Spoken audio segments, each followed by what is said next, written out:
So how do you make money as an artist without followers or a social media presence? And while there are a lot of different ways to do this, today in this video, I'm just gonna start with one simple way, especially for people who don't know where to start, with the help of today's video sponsor, BookBolt. So BookBolt is a software for people who want to sell low content books. This means notebooks, journals, sketch pads, planners, calendars. Think of all of the books that you see in a stationery store. If you're an artist, you can just focus on designing covers for these different books, or even insert your own graphics or templates inside of these books and sell them on Amazon using Amazon Kindle Direct Publishing. You pretty much have a print on demand type of situation where your book will only print and ship to the person without you needing to hold inventory, stock books, and ship them out yourselves. Today, I'm gonna walk you through how I'm going to do this with BookBolt so you can follow along with this video if you really just need a step-by-step guide. There is a cloud that allows you to look at products made by other people, and you can see the monthly sales in respect to each product. When you don't have this data and statistics, this is why having this research could be very beneficial for artists without a following. So after looking through these different options on the cloud, you can see if any of these options fall within your realm of interest if you want to create a product similar to that or not. Under the planner section, there's a lot of interesting planners that I didn't even know existed out there, like planning after your death. But I don't know if this is the type of planner I'll be creating in this video. There's also a lot of books out there on shit I can't remember, but I also don't really feel like making this type of book because the more often created it is, probably more competition it has. So other people here are straight up uploading books. So if you feel like uploading your own book, you have the whole manuscript ready to go, hey, you could do that.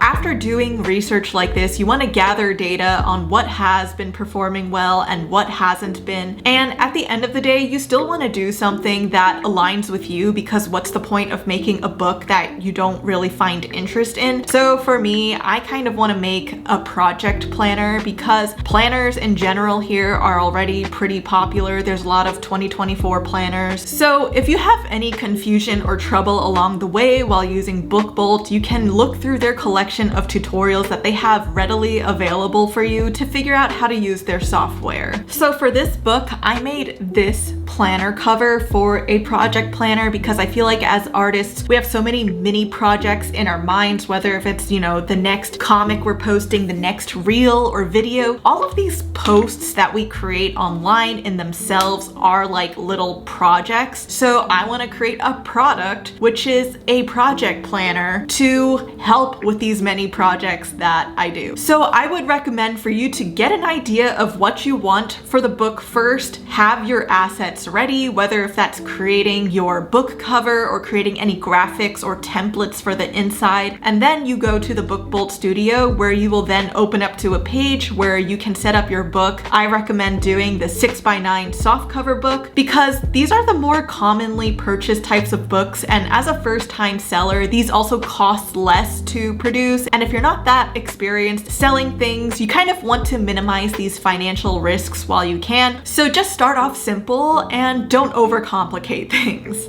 So after I include the cover, I'm going to start including the things I want in the inside. So just for cuteness sake, I'm just gonna put this project planner belongs to, and then afterwards I'm gonna get into the real templates. So there's an interior templates library. As an artist, you should not bear the responsibilities of creating every visual element to your book. So I'm going to utilize some of these interior templates from BookBolt that you can also just use to start off with and edit it to make it your own. So I'm just gonna kind of create a filler page with just these stripes because I don't really want my book to start off with anything crazy on the left-hand side. But then afterwards, I'm going to create yearly overview of different checkpoints. And for each box, there's like 5 bullet points, in which, I mean, maybe that might be too little for some people, but my thing is like, if you have more than 5 projects per month, don't do that to yourself. So yeah, I'm just gonna change it to a yearly overview type of situation. And then, you know how in some journals or planners in the beginning, they have these introductory pages. I'm gonna include include like a career plan, but make it kind of like my project plan for the overall year, and set it as a goals and plans page for all of the projects you might have in an overview type of way. After that, I'm going to include an expenses tracker because especially for me as an artist these days that runs my own business, I have to pay for some things or buy some things in order to create the things that I do, and these ultimately become tax write-offs, and come tax season you want to have all of these documented. And one thing that you can do in BookBolt is you can of course set multiple pages to the same template, but also I just want to go back and add one more thing after the goals and plans page because I realized that there's something I tend to value a lot doing when having a planner is creating an Ikigai diagram, although recently I learned that this is a more westernized Ikigai chart, and this can kind of help you clarify what type of purpose you have behind the projects that you want to make or what type of work you want to do as an artist. So yeah, I'm not gonna talk too much about the Ikigai diagram. I have a video right here about how to find the art career for you. And then for the rest of the book, I'm going to clone this project planning page. If you edit the template and you don't want to copy and paste this for the next like 50 pages or so, you can just do this on one page, put the template and text on one page, and then select all of the elements on the page and click this sheep icon so that you can duplicate it for the rest of this book without having to copy paste, copy paste, copy paste. So yeah, save yourself the time. I know you're an artist, but you don't have to do all the work, baby.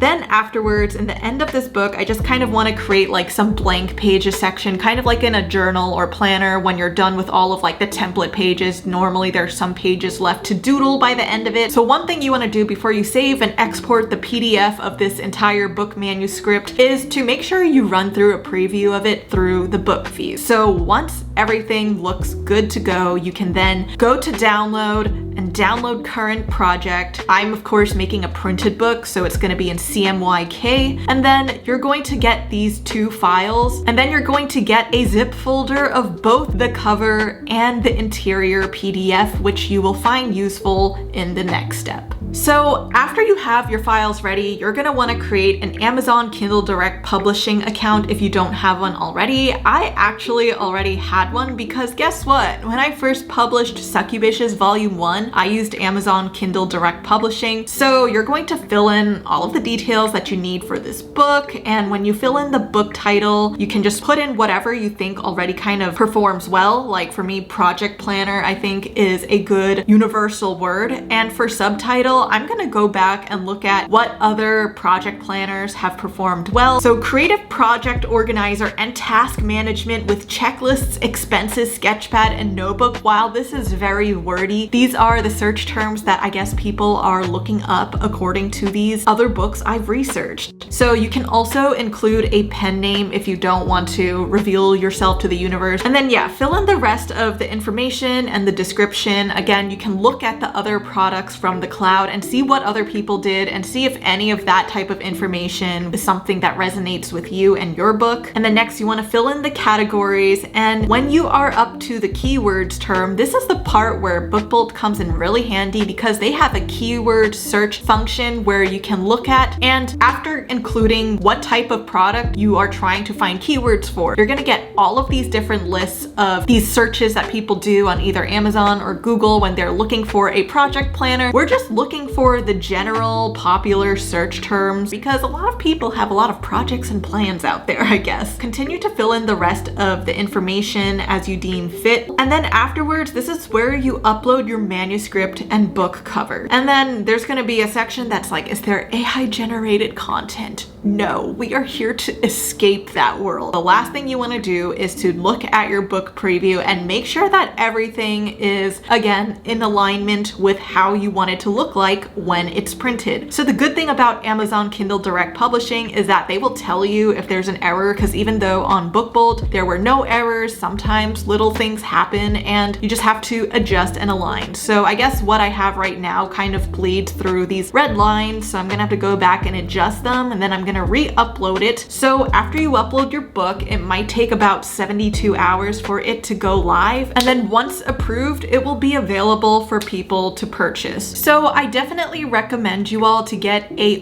author copy or a test print of your book, which yes, sometimes that does have to come out of your own bank account at first, but you know, that's a tax write-off that you could then put in the expense section of your project planner. But anyway, it is important to get a test print of your book just to know what it's like to receive the book yourself and understand the customer experience of getting your book, because when you have no following, you need to find your own way of maintaining some sort of customer loyalty, and this is through creating quality products.